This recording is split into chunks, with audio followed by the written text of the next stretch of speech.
Disney Speedstorm is developer Gameloft's new Mario Kart-like racing game. It recently hit early access, so we decided to take it for a test drive.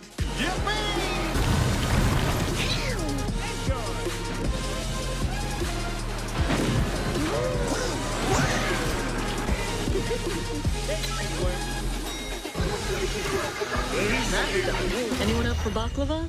Gameloft are responsible for the popular Asphalt racing series, so this is certainly not their first racing rodeo. And the racing in Disney Speedstorm feels pretty good. There's a nice sense of flow as you catch drifts whenever possible to charge up your boost meter, use your springy hop to ride electric rails or pull stunts, and strategically deploy skills and items. Bingo! I suspect it's the characters and settings that might be why some players are drawn to this over other similar arcade races, though. Speedstorm certainly gives us a glimpse of what some iconic Disney and Pixar pals might be like out on the roads. And wouldn't you know it, Donald Duck is a wild, bubbling ball of imminent road rage. While Beauty and the Beast's Belle maintains a shocking level of politeness and composure in the face of this high-energy racing chaos. Oh my. Oh no. The tracks themselves are inspired by Disney and Pixar worlds too, and the handful that are on offer at the moment look pretty slick, even if the arrangement of pickups and rails does make them feel a little samey after a while. You'll also catch remixed versions of some classic Disney music, bolstered with pump and dance energy.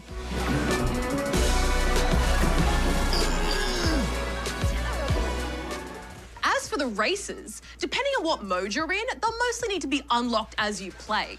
Currently, there are a few faves among them, but it's a bit of an odd mix. You've got characters from Beauty and the Beast, Hercules and the Jungle Book, going up against characters from Mulan, Mickey and Friends, Monsters, Inc. and Pirates of the Caribbean. I mean, sure. Each one is given a special skill and class type, be that speedster, trickster, brawler, or defender. So you can really pick races that suit your particular playstyle, or pick the best racer for whatever race goals you're going for. I kind of like how each have their own unique skill, but it really does feel like there is a lot going on here. I often felt like I had to go back and revise all the different items and stats and skills, which may be a bit of a barrier for those who just want to jump in for a quick race every now and then. The starter circuit functions like an extended tutorial mode, drip-feeding you new elements as you race through, but it will only take you so far before you'll have to jump into other modes to get what you need to progress. Speaking of modes, there are a lot of these too, like Season Tour, where you progress through chapters taking on racing goals, ranked multiplayer and online competitive mode, regulated multiplayer, where you can also compete online, but with races with comparable levels to you, and timed limited events. Whew. And aside from the classic straight-up racing, there are some variations peppered in too, like one where the track is blanketed in fog, and an elimination-style one where you have to avoid coming last to hold on to these little shield drone thingies. There is also local free play, so you can go head-to-head with family and friends on the couch, once they've had a chance to get their heads around all the skills and item mechanics, that is. Oh, I like that. While some might appreciate all these different options, it just felt like too much for me. And once the excitement of any race ends, you're faced with an overwhelming whirlwind of upgrades and progression systems. All the various rewards, different currencies and passes, resources, car parts and crews, it is bamboozling. Not to mention the labyrinth of menus. How do I get racer shards again? Wait, no, Mulan needs teapots to level up? What do multiplayer coins get you? I can't think, there's too much going on. The devs have said that Disney Speedstorm is designed as a free-to-play title, and it's likely destined to be more like a live service style game, which means it'll be something that developers will update and support in an ongoing way. But a lot of free-to-play games like this heavily encourage players to spend real money through the in-game shop or via pass systems. And even though the game will eventually be free to play, the early access version is not free. Players need to purchase at least the standard Founders Pack to be able to play right now. While this comes with a few minor exclusive things, it feels kinda weird to purchase a game like this in early access when it's designed to be free to play. For some, the Disney, Pixar characters and the beloved worlds will be enough of a draw to give this a spin. But you're probably better off waiting until the official launch, when it won't cost you anything to try. And even then, go in prepared to negotiate the trappings of free-to-play. In the meantime, I'm giving this early access version of Disney Speedstorm 2 out of 5 rubber chickens. When Mario and his mates first took to the track back in 1992 with the original Super Mario Kart on the Super Nintendo, they pretty much created a whole new genre of racing game, the kart racer. Since then, numerous other franchises have tried to copy the formula, with their own cast of colourful characters, wacky weapons, and tricky racetracks. Now the latest on that list is Nickelodeon Kart Racers. But the question is, can it keep up with those radical races, or does it deserve a good old-fashioned sliming? You should get the slime ready.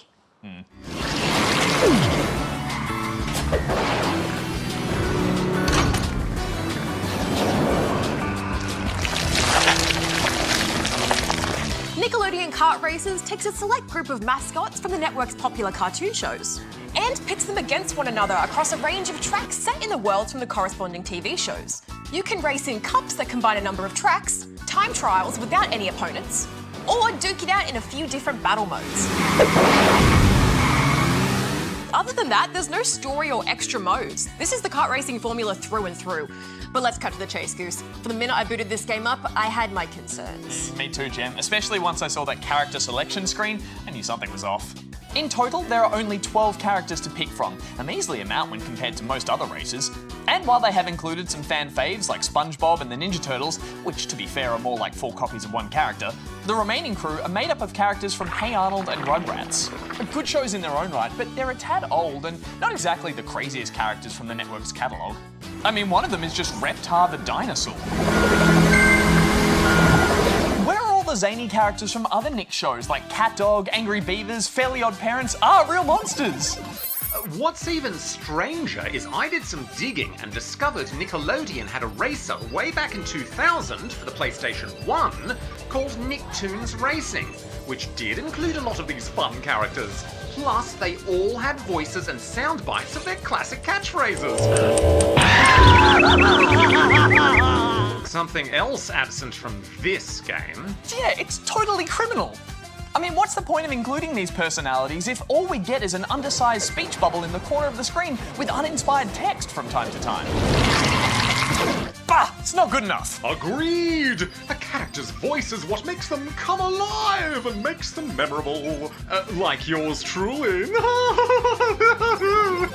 Sadly, that's just the start of a long list of problems that all scream rush development and low budget, or to cash in on a popular license like Nickelodeon. The racing itself is woefully average, with all cards handling the same regardless of their customizable parts, and weapon pickups are just underwhelming copies of their Mario Kart counterparts. I mean, who needs a blue shell when you can use a spatula?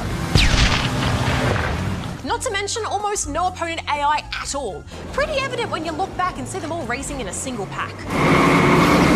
Yeah, I especially noticed that on those slime sections of the track where you turn into a boat or something. It all just gets very messy. Yeah, they handled it about as well as those flying sections, which just felt like more attempts to copy the racing styles of other, more polished kart races. And finally, there's the overall look of the game, which is average, at best. And I'm being generous. These days, we can usually look past things like flat textures, weird character models, and wonky animations if the core gameplay is fun and enjoyable. But when it's not, like in this case, those things just stick out even more.